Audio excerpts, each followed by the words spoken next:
Hi, everyone. I would like to welcome you to a presentation that just discusses how you use Nearpod to increase the cognitive engagement of your students. So there are a lot of tools within Nearpod, and it's kind of like a one-stop shop. So let's talk about why. Nearpod allows students to interact with content that the teacher is sharing. You can create quizzes, polls, collaboration boards, and drawings where you can pull real time data from students. I'll show you what that looks like. It provides the teacher with reports of student work at the completion that you can download, share with parents, share with the student. It can be done synchronously or asynchronously. So, when we're thinking about our hybrid model, that's very helpful for our kids that are at home. And then students can receive their responses with the information on the screen at the conclusion of the Nearpod. So it's a technology tool that we can use for that interaction, but students actually can have a copy of it, so to speak, when the presentation in class is finished or when the work in class is finished. So in the Google Doc or slide deck that I've created for this session, you'll see a hyperlink on slide 3 that links you to all of these how-tos. I'm not really going to be using the presentation during this because I just want to do these how-tos for you. I want to demonstrate for you. So the first thing we're going to talk about, let me switch my screens.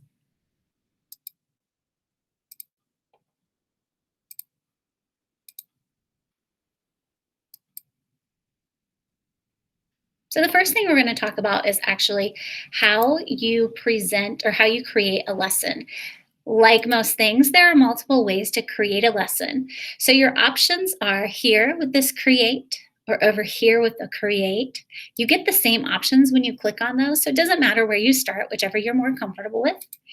But before we even talk about creating your own, I want to point out that there is a school library, there is a district library, and there's a Nearpod library.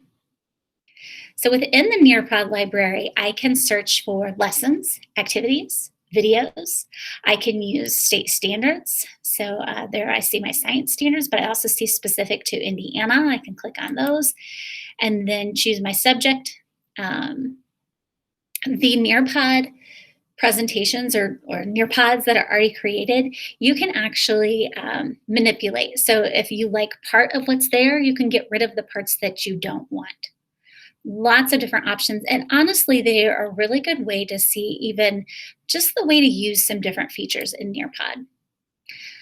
So, as a teacher, if you're ready to create your own, I'm going to show you first how you create in Nearpod.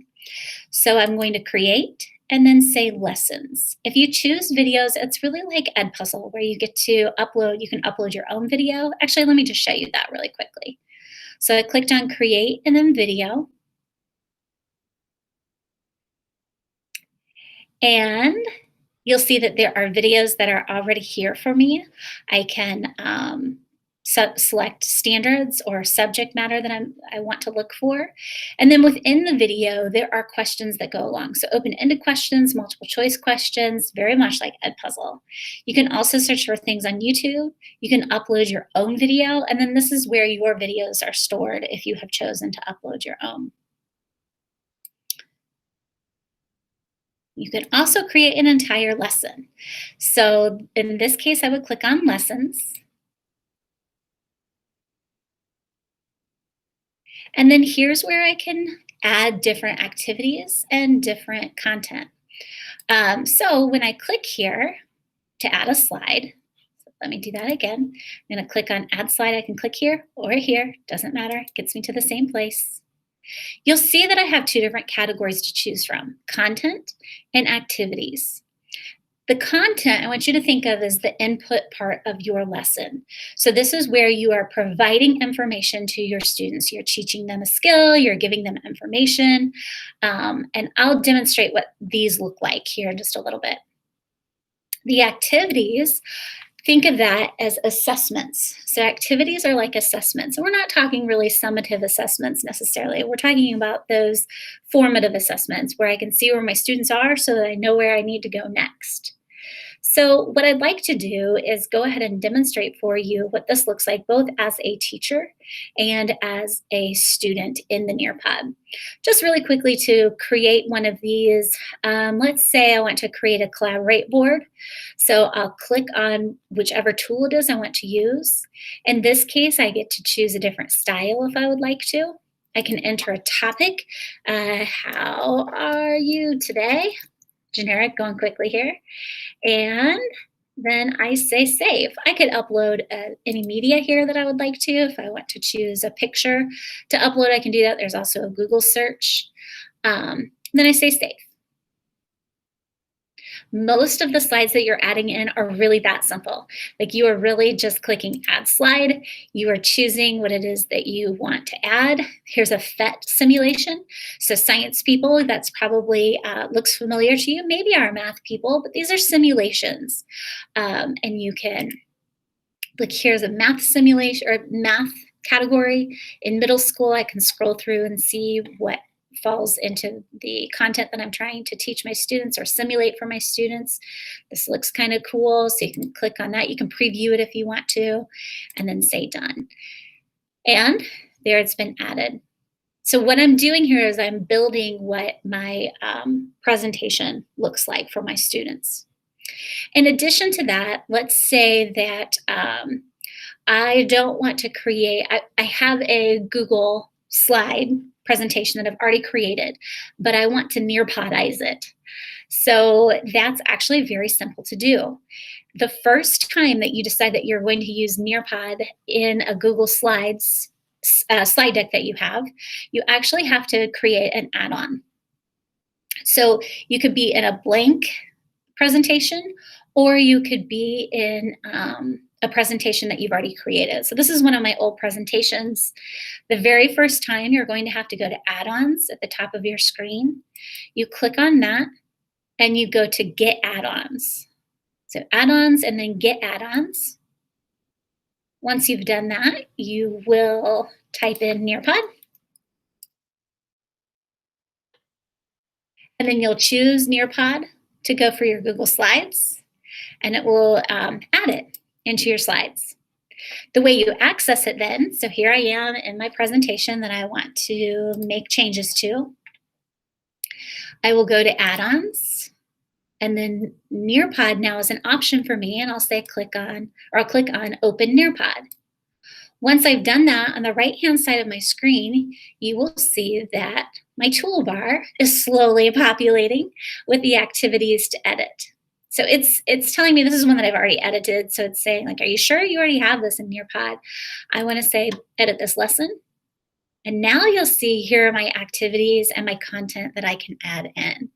It's really more activities for this because you already have your content on the slides that you've created.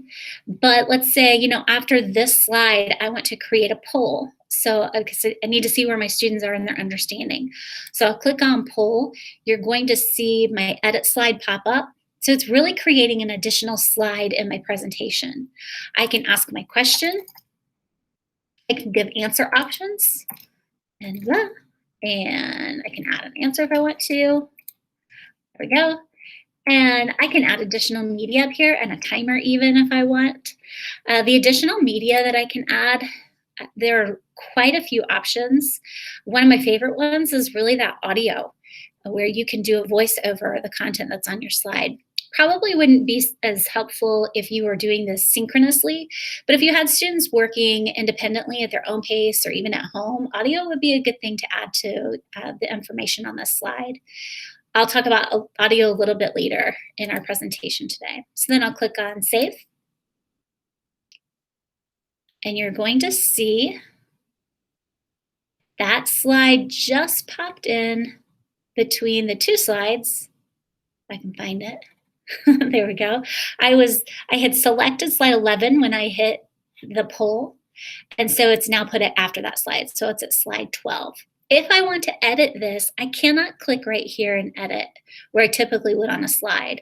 And they give you directions here on how you edit. I would have to edit over here. I would click on edit this slide. I would be able to go in and change my question or change my options that I had there. So let's say I'm done with this now. I have it the way I want it for Nearpod. So now I'm going to save and go to Nearpod.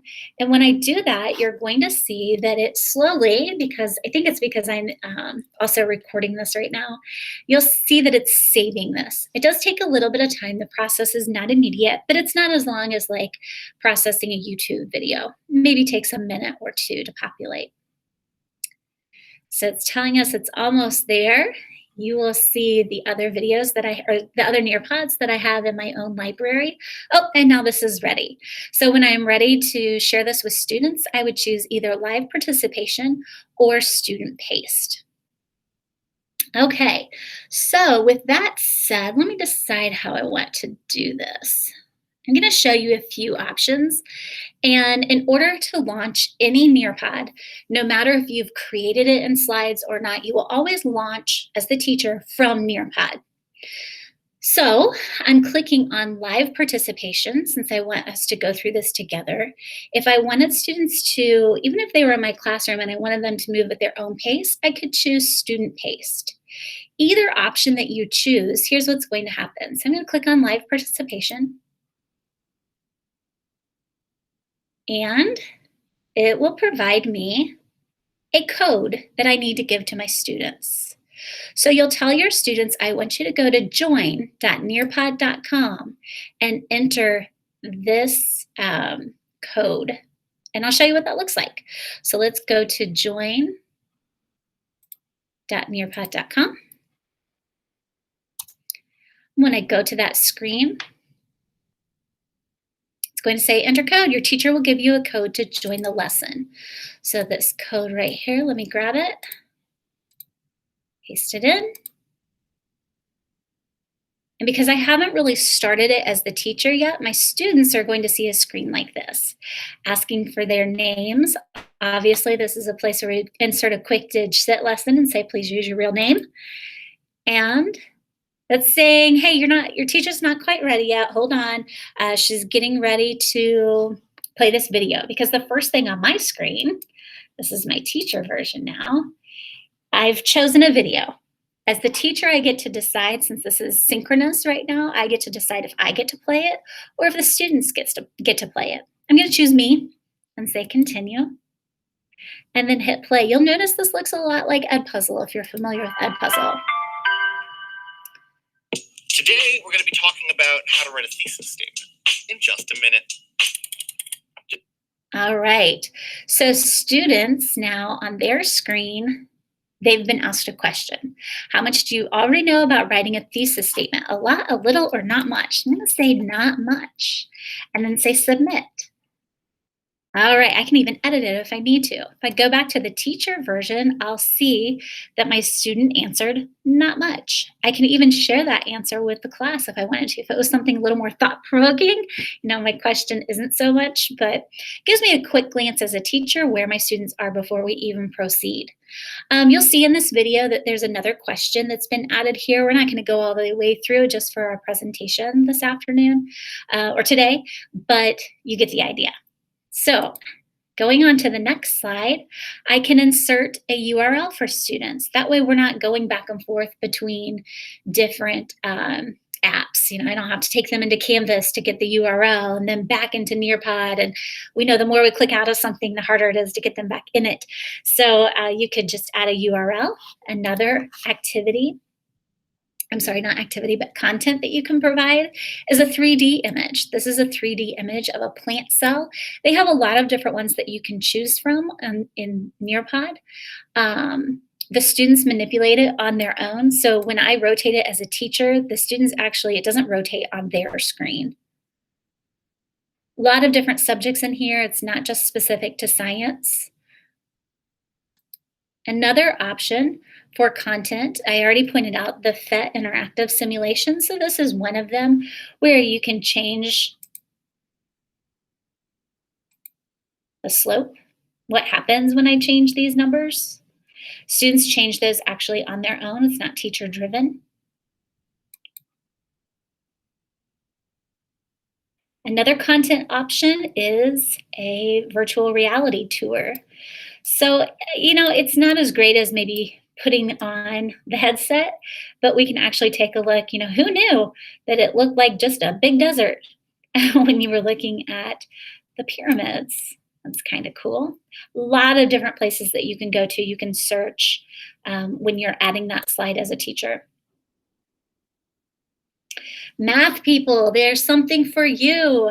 This is a Desmos graphing calculator, and they have a lot of different options in there for you to choose from. I chose something that looked a little bit different than a typical math problem, so to speak. And the students can hit their little play button and see what happens as this changes, what happens to that line.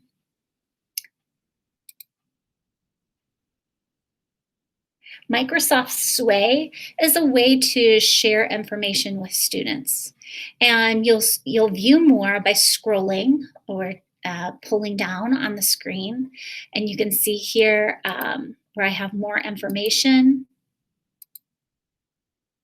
And students actually they manipulate this on their own. So it would be something I think you'd want to talk about, clicking through to make sure that they get all the information on there. You can also create your own sway in the Office 365 and upload it to here. Our teachers, you have access to that since we do have accounts. But they also have a lot to choose from. Okay, so this one talks about the slide contains audio, and I get the choice as the teacher if I want to play it here, if I want everybody to be able to play it. So I'm going to choose this device only. When I do that, I'll hit the audio file. You could record. That's me just recording directly in that slide. However, you also can add audio to a slide, which this is. You can add it to a poll, which I think we saw in one of our examples. You can add it to draw it. You can add it to quizzes, and you can add it to open-ended questions. So especially thinking about students working on their own pace, how helpful or beneficial that audio piece would be, you reading something out loud, or even really pulling something off the internet, an audio file that you want to share with students. You can put a PDF in for students to be able to view. And as I'm clicking through the teacher, the students' screens advance to the next thing as well. Having a long time loading. I'm not going to be able to demonstrate this since I only have one person in my session, but this is called Time to Climb. In Time to Climb, it's a race against the clock and also about accurate answers. So as the teacher, I can choose what our background looks like. I'm going to choose underwater, why not? I can enable sound or not. I'm turning it off because I don't love it. And when I click continue, then on my student end, they get to choose their character. Oh, I like the little frog, so I'm going to choose the frog. And I'm thinking about middle school students, and they kind of like stuff like this sometimes. So you know your audience, you know if this is going to be something that works for them or not. On the teacher side, I see that. Oh, wait, we didn't submit. So I'm going to click start. I chose my frog and I'm clicking start.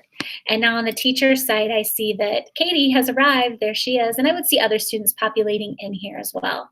So when I click start as the teacher, what's going to happen for my students is that they're going to get their first question. So which of the following was one of the 13 original colonies? I wonder if they get I don't know what happens if they answer incorrectly. You'll see here I have a countdown. Let's see if it tells me if I got it right or wrong. Yeah, nice job. It tells me I got it right. And then I run up the hill. If I was competing against people, you would see them running up the hill with you. Now I'm on to my second question.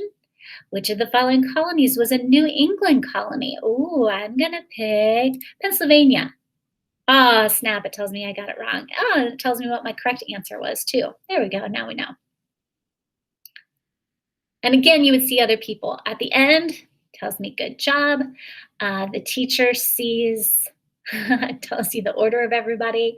You get more points if you answer faster and obviously accurately. So as the teacher, then I can see if I had additional students, I would see which ones were underneath here, like what their order was and how many points they earned. Okay, this is a short answer question for them.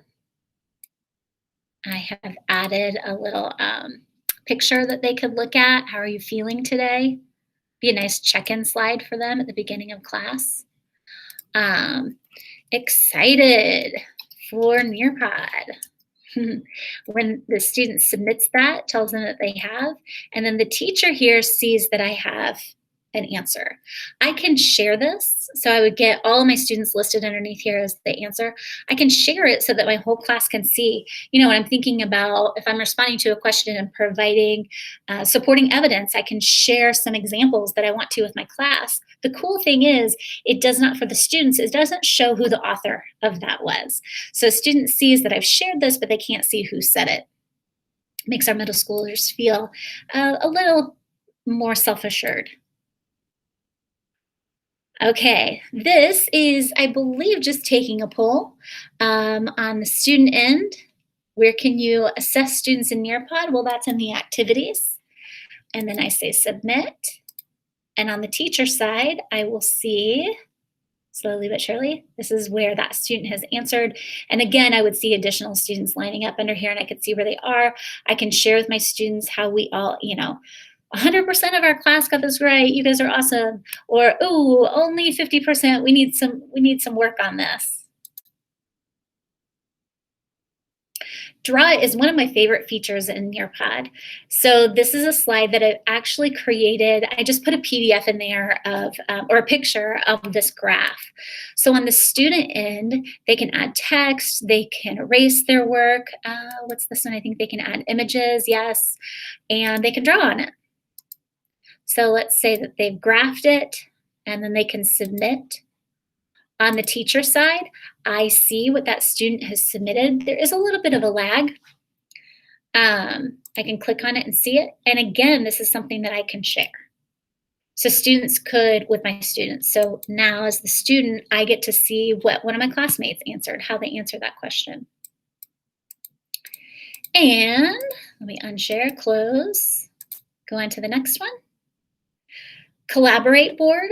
Love that teachers get the option to approve comments before they get posted. Again, this would be a good opportunity for digital citizenship lesson, quick, and make sure what we're posting is appropriate. I'll say yes, though. And then my question, would you rather have a day of snow or sunshine? Sunshine, here I am, the student, sunshine all the way. And click on post. All right, so it says pending approval. The teacher side then, I get this notification. And when I click on it, I can say, all right, that's appropriate. I'm approving that one, and it pops up. Students can go through and they can like it. They can like people's, the teacher can too.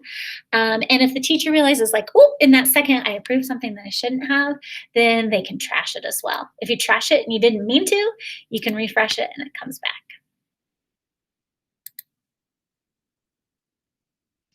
Here's another question where students can answer how they're feeling.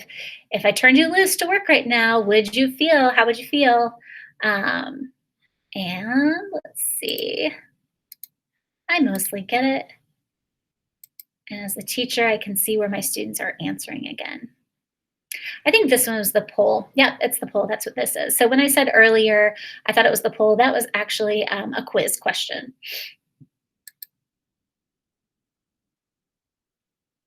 Fill in the blank is the next activity.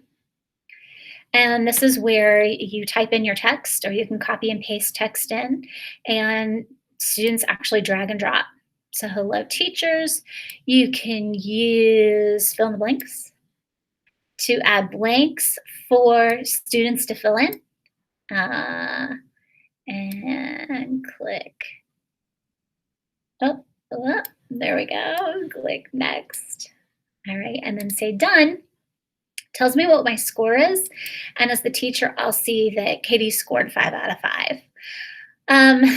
Okay, let's see. Let's go on to, oh, that's our last one. So a couple of other things. That was just a really quick demonstration of what it looks like.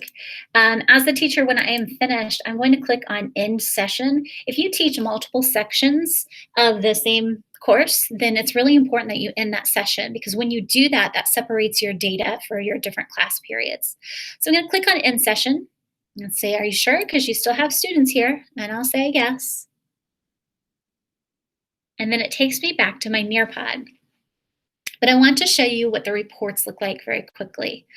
Um, if I come over to the left-hand side of my screen, I can click on Reports. Under Reports or in Reports, it shows me all of the different presentations that I have. So this is the presentation that we just went through. If I click on how to use Nearpod, you'll see that I've done this session 3 times. So this morning when I had 3 people in my session, 4 people in my session, you can see the summary of the session. I scroll down, multiple information about like how my students did in each of these different activities. But I can also go by activity. So if I want to see, what did we say on the collaborate board? It gives me, I can click on the class board. So it takes me to that. This is probably a bad example to show you guys. So I can go back to that, which is really pretty cool. And here's where I can see their individual drawings. I can see what they did with the open-ended. Here are their answers. I see each student. I see, how we were with answering. So I think you get the idea. I can download this information. So if I click on downloads, it's going to give me my PDF information or an Excel information about the entire session, or I can go student by student if I want to. Student by student would be great if you're trying to collect some data on a specific student, but you also can just choose one student that you want to download it for. You don't have to choose all if you don't want to.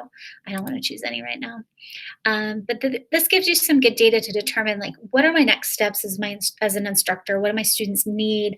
Which students need certain things? Like really thinking about your differentiation.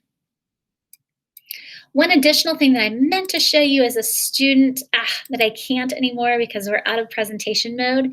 So let me go ahead and go to, let's see, this part of my slideshow to show you. Students can actually save their notes. So while they are in the Nearpod, in the upper right-hand corner of their screen, even iPads, they can click on a little pencil and it gives a picture of what the activity is or what the content is, and then they can add their own notes underneath that.